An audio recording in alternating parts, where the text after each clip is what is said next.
చాలాసార్లు మనం అనుకుంటా ఉంటాము రిలేషన్షిప్ ఎంటర్ అయినాక వారు నన్ను ఈ లోన్లీనెస్ అనే బాధ నుండి తప్పిస్తారేమో, వారు నన్ను ప్రేమిస్తారేమో, వారు నేను వేసుకున్న బట్టలేంటి, నేను చేస్తున్న ప్రతి పని ఏంటి, వారు బాగా చూసుకుంటారేమో, వారు చూసుకొని నన్ను ఇష్టపడి నా మీద ప్రేమ పట్ల వారు నేను కలిసి ఉండొచ్చేమో అని చాలామంది అనుకుంటారు. కానీ అదంతా అపోహ.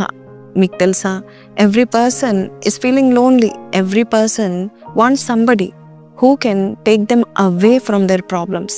అంతేకాని ప్రతి ప్రాబ్లం నుంచి నేను బయటపడాలి కాబట్టి రిలేషన్షిప్లో నేను ఉంటాను, నేను ఒంటరిగా ఉంటున్నాను కాబట్టి నాకు రిలేషన్షిప్లో ఉండాలి అని చెప్పేసి ఎవరు పడితే వాడితో చాటింగ్ చేస్తున్నావా, ఇన్స్టాగ్రామ్లో, ఫేస్బుక్లలో, అలాగే యూట్యూబ్లలోనూ కొంతమందిని చూసి కొంతమంది మెసేజ్లు పెడతా ఉంటున్నారు.